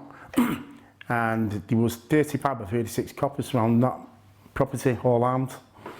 The helicopter's there. One jumped on the right hand side of the wall, plain clothes. He said, come on, Lord, give yourself up. And I just went, fuck off, you bunch of bastards. And I ran across the top left hand side of the wall, fast as I could. And I jumped from that backyard wall right across the alleyway and landed in the adjacent house. I rolled, and I wasn't aware at the time how high these ledges can be, like Coronation Street houses. Until we got near it, it was up there compared to me. but it didn't stop me. I remember I ran fast as I could. I launched myself through the window, hit a TV on the other side. TV went down, I went down, bang. but it's happening so fast. You know, I'm not stopping. As I've stood up to continue, there was a fella in the chair, he went back like that. A woman was there, she said something. I made my way through the living room, found the hallway, how I found it, I don't know. Seen the front door full of glass, and I just went smashing through the old door, the glass. As I come through that lot, there's a person walking down the street, just stopped there, and said, what the hell? I ran across the road to the adjacent house, and just went through the old door glass. I went through 6 houses like that, back and front. Wow. The last house that I come through the back window, I was aware that I was caught, but that was the last thing on my mind, because I thought, they aren't following me at this rate, but he is, the helicopter. And I come out, I've landed, and I seen the bin against the back wall. So I ran at it, jumped on it, scaled the wall, went over, but I realised I can't run to the end of the alleyway, because I know they'd be covering them off, but I know I'm cut. So I ran a few steps and backtracked on myself, jumped back over, and went in the coal bunker shed there. And no sooner as I sort of like went down and pulled whatever, it was all sorts of rubbish and debris over me, they were there. They were there, the helicopter was there, and then the dog was there. And the words out of my mouth was, he's got away, he's got away. So they opened the back door, not thinking. But because I've spread the blood on the outside, dog's on it now, bang, they're off. And they're all going mad, he's got away, find him, he's got away. But I'm there. And I'm thinking, oh, don't move, just stay still, don't move. And it all went, after whatever minutes, it's going quiet, but I know they're there in the numbers searching for me. And it was one copper, believe it or not, shunned the torch in the shed and didn't see me, but that was because of the debris on me. And then it went definitely quiet again, and then another copper's come and decided to have a cigarette. And I can see him at the corner of my eye, but I don't want to move. And as soon as he flipped the zip lighter, he seen me. And no sooner as he's shouting, is it? They were there. Boom, they were there. And they dragged me out, didn't they? You know, that's the last time I seen freedom. Did you try and escape again? Did you have another escape? Did escape from Manchester Crown Court, right. The second trial. It's about the first trial. Obviously, you mentioned it already, but you were basically put up for the murder of. Yeah, absolutely. I was a scapegoat. Yeah. I mean, I was putting the dot with people I didn't know. You know, so it was very selective, and it's like the Crown prosecutions said that anybody that stayed after the 1st of April deliberately stayed to commit a righteous act, and therefore he's guilty. So this Q stood up and said, well, let's consider what you've just said there, the points. She said, on this picture alone, after the 1st of April, there's over 300 individuals on the roof. But she said, not one of them have been charged. She said, I'm telling you now, you know, these charges have been selected against these men deliberately. And he went, no, they haven't. She said, yes, they have. And of course they were. They wanted the scapegoats to, you know, let's get him in, him in him. Yeah. And charged me with murder and charged me with riot. Now, throughout history, nobody's ever been found guilty of riot, not even the minders. You know, anything in my eye there, white? No, I'm just asking you there. Right. So I knew the charge was going to stick on the riot. Yeah. But I was very concerned about the charge of murder. But like I said to you, from the onset, it was 3-4 prisoners that give evidence against me. Yeah. You know, obviously they got inducements, whatever. But it backfired on them because we proved them beyond doubt that you're talking rubbish. Now, the thing that got me off more than anything else was the coverage, the helicopter. Because from the onset they sent the helicopter up, I was on the roof. And I was fascinated by it. I'm looking at them. While all these sex offenders are being attacked, and Derek White, as you know, was attacked and eventually died from the injuries. And between 11 and 11:15, it was on Sunday. And when I got prior to the trial, let me backtrack here. Prior to the trial, I said I want all the undisclosed material right? All the statements, depositions. I said I want all the video coverage. Now when I got all the videos, right, it was 70 plus videos, and I sat there day after day going through it. On one particular video, I could hear something, it sounded like a helicopter, but it was all fuzzy, the screen, like it'd been done deliberately. And I went, no, I'm not having this. So I said to Miss Lissa, take that to Manchester University, because they've got equipment that can pull all this in line. And she took it and they done it. And there it was, the helicopter. At the time I'm supposed to be attacking this Derek White. There I am on the roof at that time looking at the helicopter. So we kept that under our wrap, so to speak. So the day of the trial, right, when they're bringing in these people who do the reconnaissance in the helicopter, you know, the QC was questioning them. She says, well, surely when you're up there, you got enough film and whatever, because their excuse was, well, we ran out of film, both still film and video film. She said, well, sure, you must have a backup. They went, oh no, we ran out of it. She said, you sure about that? So you can't do video coverage between this time and that time? They went, oh no, we ran out of it all. She said, I put to you, you're telling lies. No, I'm not telling lies. And next minute, obviously the courtroom had a television. She said, I'd like you to, members jury and the judge, she said, I'd like you to look at this. Given the fact that my client's supposed to have been there, attacking Derek White, by the way. Pressed it, played it, and there it was at the time. He said I was supposed to be inside, attacking a sex offender. You know, but were they done for perjury, contempt to court, anything? No, nothing, let off. But it was that saved me. Because it wouldn't have been for that, most probably I would have been serving, well, I wouldn't be here. Double life. I wouldn't be here. I wouldn't be sat here now. Yeah. You know, they'd be rubbing their hands together now, we got you for the rest of your life. Because the prisoners that was saying that I was there, they were talking rubbish, they were getting caught out, and during the questioning, you know, ridiculous what they were coming out with. You know, but I must admit, I was sweating, you know, when they threw that charge at me.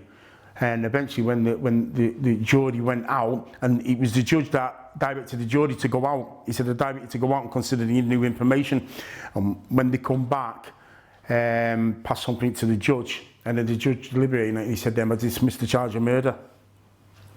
And he had to, you know, because not only did I prove that I wasn't there, but we proved that the prosecution and the pathologists at the time were telling lies, because they tried to say that he died as a result of the injuries, pulmonary embolism and deep vein thrombosis. Now, I read every pathologist book you can name, and they can tell when, where, how, what decade this person received these injuries, died, whatever. And this pathologist was saying that he was being questioned because another pathologist was brought in, independent one, and even he was saying, but it's not conducive with the injuries, what you're saying, it doesn't happen. But he was adamant, oh yes it does. And as it was going on questioning him, I think now he knows he's been caught out. So judge adjourns it, he said go out, deliberate. He comes back in, this pathologist, but acting on behalf of the Home Office, and I just knew, could tell by his body language, he's fidgeting about too much. And the defence counsel, he said, well, what's your final conclusion? He said, I got it wrong. He said, what do you mean you got it wrong? He said, I mixed the vials up in the tissue by accident. Load of rubbish. Try to stitch people up, that's what it was. But it's not the first time he'd done that, by the way, because I did the investigation into him, into another case. So as a result of that, that's why the murder charge on them 2 points were thrown out. As for the riot charge, like I said, nobody's ever been done for a riot, so I got acquitted of the riot. All charges dismissed. So the judge turned round and said to the prosecution not to proceed on any other indictments against any of these in the dock. They got rid of that judge, brought in another one, and now charged me with conspiracy to commit riot and conspiracy to commit grievous bodily harm. Oh no, I just got off with the riot. And they threw me on another trial. So that's the second trial? Yeah. No, that was the first trial. Now they throw me on a second one now. So now you're on to the second trial. Trying to get me. Okay. They got me on that, the conspiracy, you know, because my argument was this.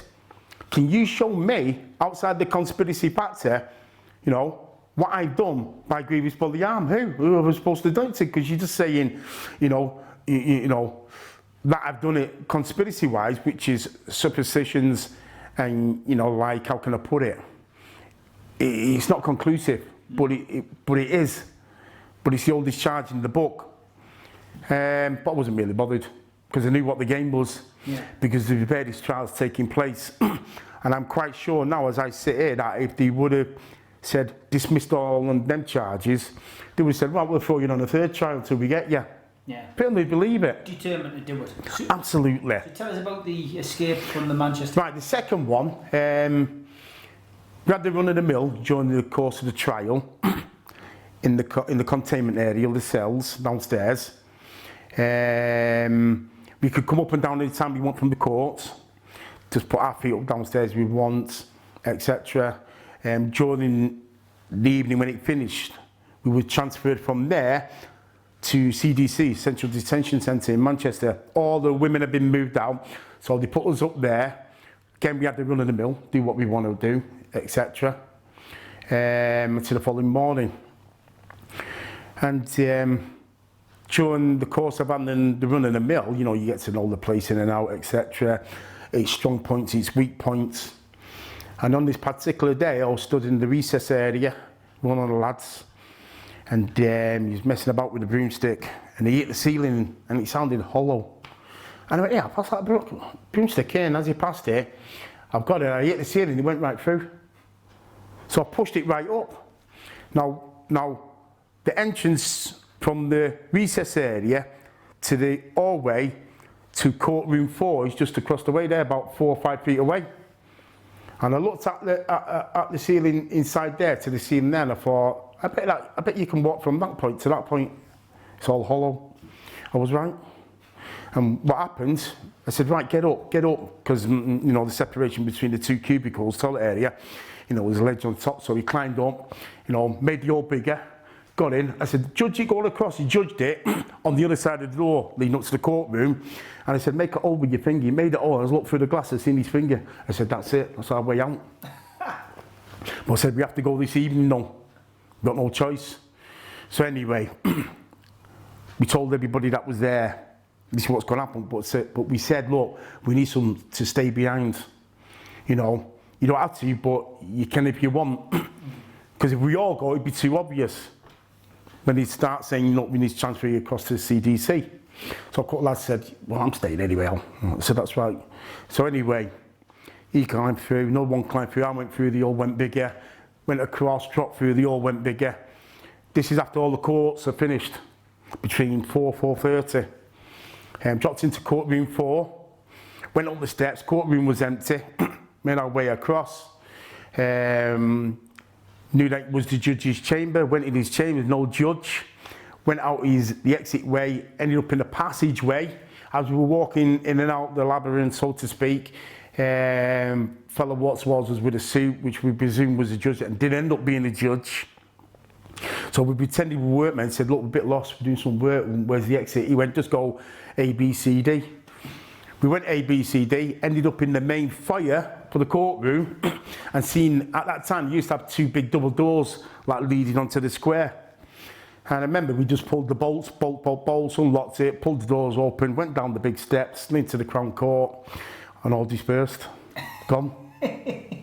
Brilliant. Yeah, all gone. That's how it happened. So how long were you on the run? On that time, I was on the run for about 4 weeks, coming up 4 weeks.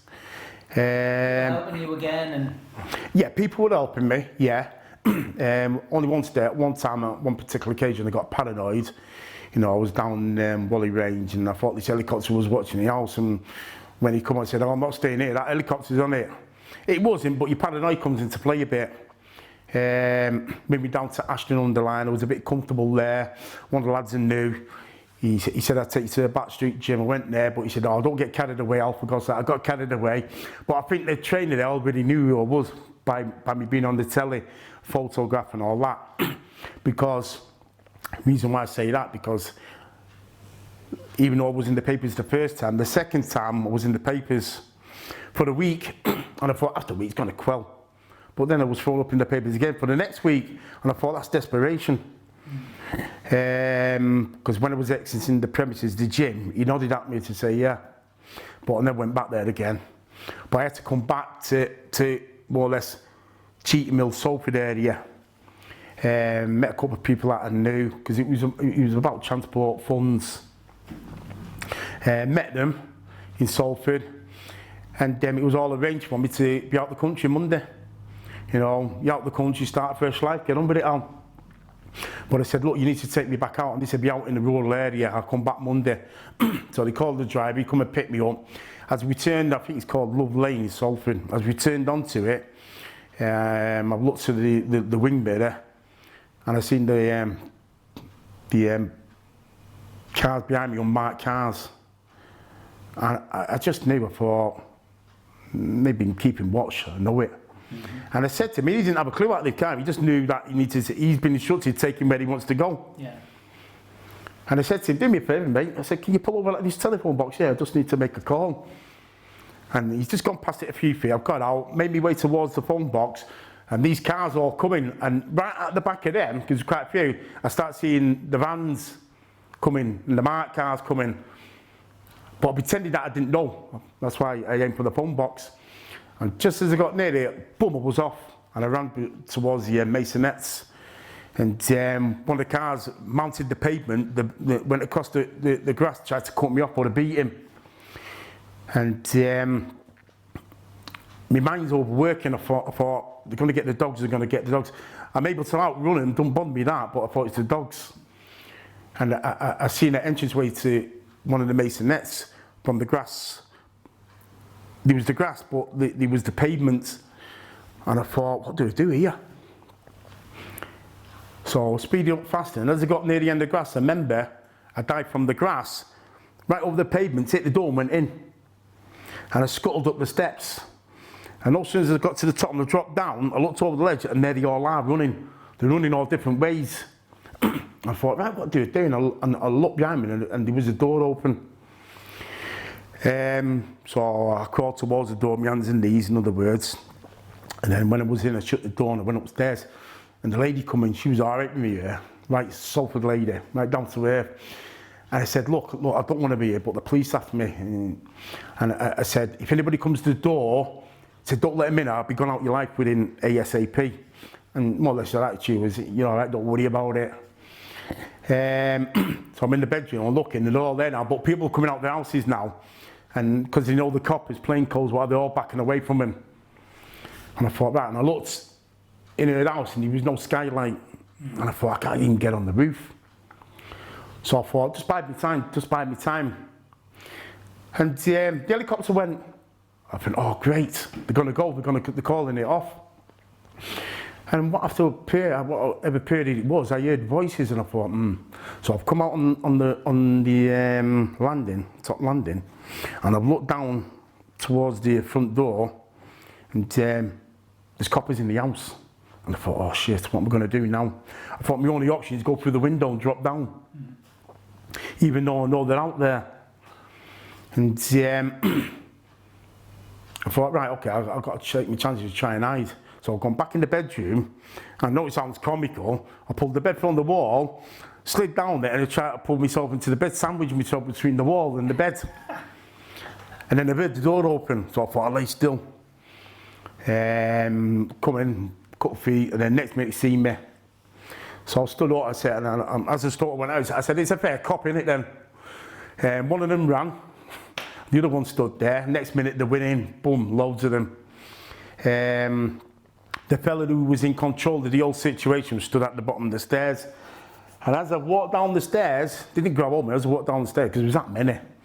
I'd just like to clarify that the lady who's the occupant of this house wasn't aware that I was in her house. They said the door was ajar, you know, so this is the first she's aware of the situation. Next minute, cuff me up, whatever, take me out, and then take me to, I think it was Salford Precinct. Put me in the cell, left me there on out, sat outside the cell door, make sure that I didn't escape again. And then eventually I was transferred to, where did I go now? I was transferred to Full Sutton, I think it was, taken to Full Sutton prison, yeah. What was the eureka moment for Alan Lord? When did you realise that fighting the system with violence wasn't going to work, and that it was, you know... It took many years. It took many years, you know. naivety, being foolish, not realising I was falling into the trap, you know. So for the first 13, 14 years, I'm fighting the system. And it was only in 1997, after my last bout of confrontation with Long Larson, you know, I got transferred to Woodhill, cooled down a bit, you know, and as time went on there in the SEG, I thought, no, I've got to change tactics here, because if I don't, I'm not going to get out. And then from that day on, I started doing pen on paper. I thought, right, okay, this is what I'll do. Even though I didn't believe that the pen's mighty in the sword, but it is. And then best thing I done. Best thing I done. You know, because I started taking legal action against the system. You know, I started contacting the reports they put in. You know, and because it's all pen on paper, they can't twist and turn it. That was the best thing about it. So some warder was being arsy with me. I walk up, I just take the pill number, think, right. And then I get the request complaint form and put in what I think about him, what I think his attitude is, and what needs to be done. You know, rather than telling verbally. And it's like one Home Office official said to me many years ago, when I was in Whitemore. And he said, you're doing the right thing, Gal. He said, the only trouble is people who are in authority on positions, you know, sometimes they don't like to be undermined, but he said, you're doing the right thing, though. Which is true. Because even though I'm doing the right thing, they're going to frown up and think, who does he think he is? It's not that I don't think I'm anybody, it's that I'm taking issue with you because of your behaviour, your attitude, the way you're treating me or the way you're treating other people. You know, it's simple as that. And like I said, it put me in good stead because, you know, like I used to write, I've written to the Queen. I got responses from the Queen, whether it's responsible murder or PR or what, I got response still. What did she say? I complained about the food. You know, I'll give you an example. During the evening, when you get your tea, they used to give you a packet of biscuits. 3 bourbon biscuits, that's it. So one day I thought, no, I'm not having this. So I've got 30 packets. So I sent them to 30 dignitaries, including the Queen. And my bona fide complaint was this. How can you expect fully grown men, right, to deliver 3 biscuits in a packet until the following morning? You know, I suggest that you give these 3 biscuits to your husband, your boyfriend, or your family until the following morning, don't eat nothing else. I got replies off dignitaries, but I got replies of the Queen, and she said, right, I'll get this looked at and into. One dignitary responded, got snotty, she said, well, I think it's sufficient enough. So I went mad with her, crunched them up, put them back in an envelope. I said, well, put it on the table in front of your husband tonight. Next minute, I got a response from it later apologising. Brilliant. You know, because it's like anything else. These faceless bureaucrats, I call them, they're still human beings, but they try to be snotty about the situation. Yeah. But if you're forefront about the situation and you show logic in your argument, what you're trying to present and what they're doing, then some of them must think, you know what, he's got a point here. Of course I got a point. And if you listen to the point, this is how we break boundaries down. It's about margins. Meet me in the middle. And things will happen in such a way where you don't want it to happen. What was it like walking through the gates and knowing you were walking to freedom? You know something? Nobody knew I was going. I mean, the day the Pro Bowl said you got parole, I wasn't jubilant about it. I didn't smile about it. I didn't go, oh yeah, great. I just looked at him to say, so? You still took all these years off me, so it doesn't make the situation better, even though you know at the end of the day that I should have been out years ago. And the day that I was going, like I said, I just went through my normal routine. Got up early, did my exercise in my cell, you know, had my shower, blah, blah, blah. And then when it's time for movement, I just made my way to the gatehouse. I think one of the screws there was happy that I was going all the time. He said, you're on your way, Alan, all that. Again, I didn't show no emotions to him. I just thought, great. Walked down to the gatehouse. They checked, make sure that you are going through, and then that was it. I was out. Walked all the way to Derby train station. Well, great. How did you feel when you saw prison reform come in? Because the riot, we'll look back on it, you know, with with amazement really that it went on for 25 days. We've talked about your reasons for why you thought that it was allowed to happen and then was allowed to go on for so long, but how did you feel about the prison reform that took place after that? Because you were part of that, really. I'm not impressed with the prison reform, to be honest, right? Okay. Especially these pressure groups, right? Yeah. You know, because they're all pretense. Why is it taking a bunch of prisoners to change the radicalise the system, to change it? Why wasn't it done prior to that? You know, and it's not just Strangeways incident. There's been other incidents. I mean, I've been in 5 prison rights in total. You know, so it wasn't just the Strangeways. It was other people prior to myself as individuals standing the grounds morally and sticking with the values. But when you talk about these pressure groups, NACRO, I don't take to them. I never will, because I think you're just you're the ventilation system. That's all you are for prisoners. You know, because if anybody's going to change the system, it's always going to come down to the prisoner on the front line, whether you like it or not. And as any screw will openly admit, you know, prison system only operates through the willingness of prisoners, and it's a known fact. And how can I put it? He did it for the best. He radicalised it for the best, because by their own admission, by changing the system, their admission being that you're right, we should have changed years ago. That's why we're giving you this A, B, C, and D. We're giving you these facilities.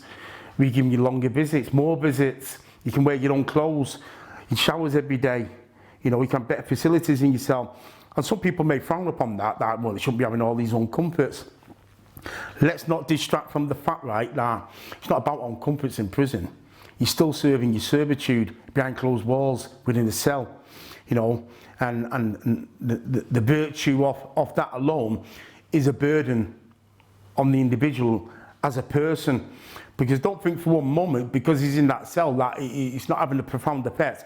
Of course it's going to have a profound effect if you're doing 5 years, 10 years, 15 years, 20 years, plus, or never getting out. It's not hunky-dory because you got that. And also, on the flip side of that argument is that everything in prison, with the exception of visits and letters, is a privilege, not a right. So the prisoner policy can take that away any time. That's why I didn't want anything in my cell as the years went on, because I'm in control. You're not taking off me what I've got here. I'm entitled to this, full stop. And that's why I didn't want nothing in my cell. You know, I've seen lads with televisions. I mean, I know it sounds ironic given the fact that I stood my ground for better facilities, but I didn't take advantage of them facilities. You know, I was pleased it was implemented, but it was only implemented because of the Wolf Inquiry and all. Because it wouldn't have been from the Wolf Inquiries, they would have whitewashed it under the carpet, which they're good at doing. And I remember I was in Wakefield. They transferred me there, put me in the segregation unit. Horrible bastards there, believe me and you. Very infamous, even going back in the 60s and 70s, Wakefield segregation unit. And then when she came down, acting on behalf of the Wolf Inquiry, she was down below in the adjudication room. And when they've all escorted me out the cage down below, because I've been in the cages, I've been in body belts. As I'm walking towards the door, she stood at the door and she was astounded. And she went, is it like this every day for you? All these escorting you? I went, yeah. So she perked up and she said to them in quite an authoritarian figure, she said, I'm telling you lot now, get away, go away. And they were like headless chickens, they didn't know what to do. And she repeated it a couple of times and they all backed off and went away. And I went in the room with her and I sat down and I had a good talk with her, and she was shocked by what I was telling her. And I said, but people aren't aware of all this, what goes on behind these walls. You know, and at the end of the day, if they were, in particular taxpayers, yeah, they'll go, what the hell is happening in there? And let's be frank, it's not exactly the screw's job is that exactly hard, you know, and I'll give you facts here now.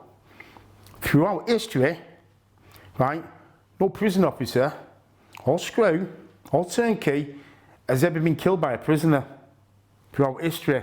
Had a dig. Anybody can, people can take digs on the chin all day. But there's many prisoners been killed by the system. And I remember reading a book many years ago called Frightened for My Life. and the circumstances surrounding the deaths of these prisoners, you just know. You just know. You killed him. It's simple as that. And that's why, how can I put it, that's why, don't get me wrong, I'm not cascading every warden in there. You know, I met about half a dozen who are right down to earth, but because they're right down to earth, they get shunned by their own colleagues. You know, you got to follow our lead, or we shun you, we give you that hard time. So that shows the level of mentality by them. But on the whole, and I'm not just talking about those in uniform, I'm talking about those in plain clothes that work there and all. And I was asked by a psychologist many years ago when it was a whole unit. She says, why don't you like me? I said, I don't like you because you like them. She said, but I've done nothing. I said, you're just as worse as them. She said, what do you mean? I said, hold on a minute. When I'm down the seg and you're bouncing all over me, right? And you got the BOV there, Board of Visitors, plain clothes, independent people on behalf of the Home Secretary, making sure things are running right in the prison system. You got doctors there, supposed to be independent. You got nurses there, supposed to be independent, right? And they're all stood there laughing and grinning while the screws are doing whatever to you. I said, they're just as guilty. So I said, you're just as guilty as them. And she went, no, I'm not. I said, yeah, you are. She said, well, I've never done nothing to you. I said, well, let me give you an analogy, I said. You're leaving your prison system, you're crossing the car park. I said, just he going to put your key in the door, right? Some bloke digs you on your head, but at the time he digs you on your head, you got colleagues across the way, right? And they all just stood there, don't do nothing about it. I said, exactly the same. She said, no, it isn't. I said, yeah, it is. But that same psychologist, I took her to the BPS, won my case, and she left the job, and she left the country. And I've won my case against 5 psychologists throughout the years for unprofessional conduct. You know, so at the end of the day, you know, like, people who are in that situation, some of them are just as ruthless as the screws in the system themselves. But they're subtle about it, how they do it, pen on paper. Yeah. And that's why I'm glad I learnt pen on paper. You know, because if it wouldn't have been for that, no chance. Talking about pen on paper, you wrote a book, Life in Strange Ways, From Riots to Redemptions, My 32 Years Behind Bars. Great read, absolutely thanks. Brilliant book, and you and Anita yes. put that together, Anita Armstrong. It's no holds barred. It's a very in-depth look at your life and, you know, your fight against the system. Yes, I mean, at the end of the day, I wanted to tell the story for what it is, not for what it is. A lot of people can, how can I put it, either romantise the book, yeah, or they blow it out of proportion. And I didn't want that. I want to tell it for what it is. You know, like I say, I'm not angelic. I'm not perfect. I've got me faults like anybody else, but I'll stand my ground like anybody else. And at the end of the day, I wanted to tell it for what it is, not glorifying it. By the way, yeah, it's nothing to do with glorifying it.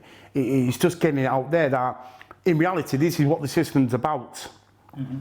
And the message and all, on the flip side, is to anybody that is involved in criminality, especially young guns, if you think it's a bed of roses going in there, think again, because it isn't, you know. And I've done mentoring and all that, and my opening speech to people that I'm doing the mentoring in is, I'm not here to change your mind. You make your own respective decision, but I'll tell you how it is. You know, whether some listen to that or carry it forward or not is entirely up to them. But at the end of the day, I firmly believe by telling the truth, people magnate towards that, and that's the best thing about it. You know, since you came out of prison, you've had gyms, you've done personal training, you still train, you look great. I mean, that's a big part of your life, isn't it? Absolutely. I mean, I've trained since I was a lad. You know. And I still train to the day I die. I carry injuries throughout the years, wear and tear, arthritis down below knee, wrist, you know, but part and parcel of training.